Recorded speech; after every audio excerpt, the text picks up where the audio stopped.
Do you ever have days when you're just tired of worrying about money?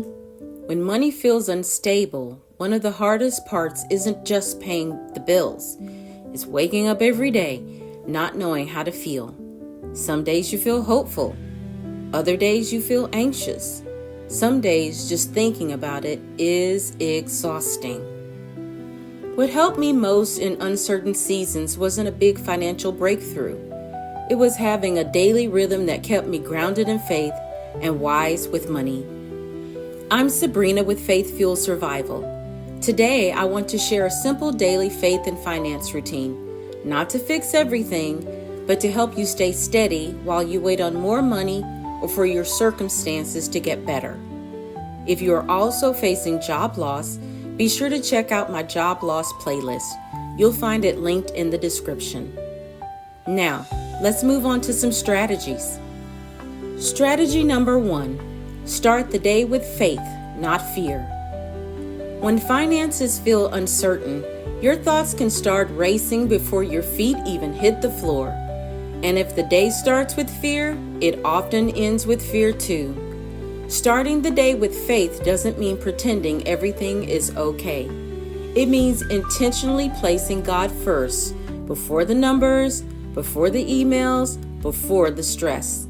This can be as simple as a short prayer, one scripture, or a quiet moment of surrender. Why is this important?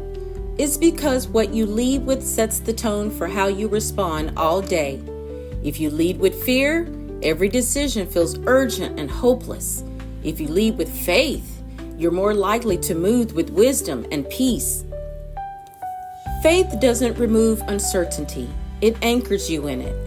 When I faced a season of unemployment and uncertainty, I got up and meditated daily on Philippians 4:12-13. It reads, I know what it is to be in need, and I know what it is to have plenty. I have learned the secret of being content in any and every situation, whether well-fed or hungry, whether living in plenty or in want. I can do all this through Him who gives me strength. These words were written by the Apostle Paul when he was in prison in Rome. I would meditate on the scriptures, reminding myself of my freedom and all that I had. After all, money is a long way from imprisonment. And this is not to say that money isn't important. We all need money to live, right? Each time I read this scripture, it just spoke to me to be okay where I was, even if I didn't have all the answers for getting my finances back to normal. But meditating on this scripture reminded me that just because circumstances often seem bleak, it doesn't mean that they are. I leaned more into finding joy and contentment where I was.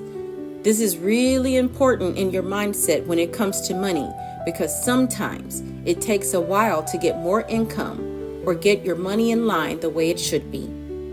Strategy 2, check your finances without obsessing. One of the biggest mistakes we make in uncertain seasons is swinging between two extremes, avoiding our finances completely or checking and worrying over them constantly. A daily financial check-in doesn't mean staring at your bank balance all day. It means setting aside a specific limited time to look at your money with awareness and intention. Sometimes with money problems, it seems easier to ignore them, but avoidance creates anxiety. If you swing in the other direction by hyper-focusing on money problems, the obsession creates fear. So what's the answer? A happy medium. Clarity. Clarity creates peace, even when the numbers aren't what you want them to be. Look at your numbers. Proverbs 27:23 says, Be sure you know the condition of your flocks. Give careful attention to your herds. This verse isn't about wealth. It's about responsibility. Knowing where you stand helps you move forward wisely. It might be scary, but you need facts and real numbers when it comes to money. But if you get afraid when you look over those numbers, pray over them. Not some weird money blessing scheme, just a heartfelt submission to God that you don't know what to do about those numbers. Then, start figuring out how to steward or take care of the resources that you have. Years ago, when I was paying off my debt, I realized I had been ignoring my flock, so to speak. I had done some things well.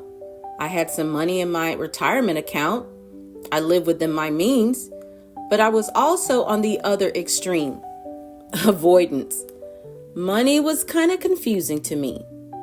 Yes, I paid my bills and I spent a little here and there. I was not obsessing about my money though. I was ignoring it. I soon realized that bad habits got me into debt, and I wanted to get far away from those habits. So, I read a lot of finance books during this period. Instead of sticking my head in the sand, I wanted to understand how my choices led to debt. I spent a year tracking my expenses and started to realize the emotional triggers and even my past that led to bad financial choices. You have a choice too. You can obsess about what you don't have, or each day you can do one little thing to make your circumstances better. That could mean tracking your spending like I did, or getting a side gig to earn a little more money. For some people, overspending is a big problem. So maybe you do a spending challenge. Whatever you decide to do, tend to your flock or your money a little each day. Strategy 3. Guard your thoughts and comparisons. Financial uncertainty gets heavier when we start comparing our situation to others. This comes in the form of social media, news headlines, and even well-meaning advice. Suddenly, you're not just worried, you're discouraged. It looks like you're behind. You ask yourself, why don't I have as much as that person? Or how is it that she makes more money than I do? Guarding your thoughts is part of stewardship. Stewardship is taking care of what God has entrusted to you. In this instance, I'm talking about money. Guarding your thoughts is probably tougher than not obsessing over money. It's so easy for thoughts to wander, and all it takes is one negative one to send you down a sinkhole of bad messages. Comparison distorts reality and drains hope. So when the negative or comparative thoughts come, quickly replace them with truth. Philippians 4:8 is a good scripture to focus on. It states, whatever is true, whatever is noble, whatever is right, think about such things. Not long ago, a friend texted me some pictures of another friend's house. She had recently finished some renovations and the pictures were stunning. I love decorating, so those pictures really excited me. I kept looking at them wondering how much money a renovation like that cost. I started to get mad that I couldn't afford such an amazing transformation. Then I started to look around my own house. Well, you know what happened next. I started comparing. Suddenly, my house, which I really do love, didn't look so appealing. All the little quirky things that made it unique became annoying. My cute little fixer-upper became a shack in my mind. I knew what was happening, but I kept looking at those pictures anyway. Then a few days later, I came to my senses. I knew what I needed to do. I deleted the pictures and started praying about my own house. I asked God to help me be happy for the friend and to restore my love for my own home. With so many resources at our fingertips, it's so easy to find ways to compare. But here's the truth we should be careful to remember. Someone will always have more. Strategy number 4. End the day by releasing control. Evenings are often when fear gets loudest. The house is quiet. Distractions fade and thoughts start replaying.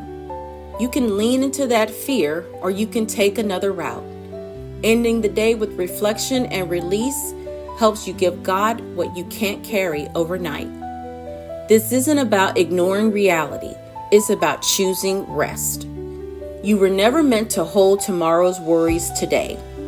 Rest is an act of trust. It says, I don't have all of the answers, and I've done all I can do today. I'm laying this at God's feet. If you're not sure where to start, pray openly at night and recite 1 Peter 5, verse 7. Cast all your anxiety on Him because He cares for you. Follow 1 Peter with Matthew 6:34. Therefore, Do not worry about tomorrow, for tomorrow will worry about itself. Each day has enough trouble of its own. I've been guilty of letting worry and nighttime fear take over too. During that long season when I was paying off my debt, it seemed impossible. During the day, I stayed on budget and watched my spending. But at night, when I slowed down, some of the discouragement and negative thoughts came. "You can't do this," the little evil voice in my head said. Sometimes I would look at my debt numbers and feel discouraged. I would replay my mistakes in my head and think, if only I had done things differently. Then slowly, I started to understand that looking at this information at night was a bad idea. All it did was increase my anxiety and stress. How can you expect to rest or a good night's sleep by sabotaging your thoughts? Instead of worrying, I started imagining how I would feel when I was debt-free. I would take those money worries, write them down, and tuck them away. It was my way of turning it over to God. I would pray for strength to complete the task, not fearfully wonder how it could happen. Ending the day with confidence is so much better than lying down with worry. Having a daily routine for money stress didn't fix everything for me, but it helped me stay grounded while God worked things out. If you're walking through financial uncertainty right now, you don't need to do everything at once. You just need a faithful rhythm. You need peace and confidence along with the work you are doing. Keep believing in yourself and learn how to trust God one day at a time. If you want more calm, faith-centered tools for uncertain seasons, comment trust and I'll share more helpful information from my Faith and Finances Toolkit. The toolkit includes a resource guide, daily devotions, spreadsheets, and more that provide simple steps to help you get more control over your money.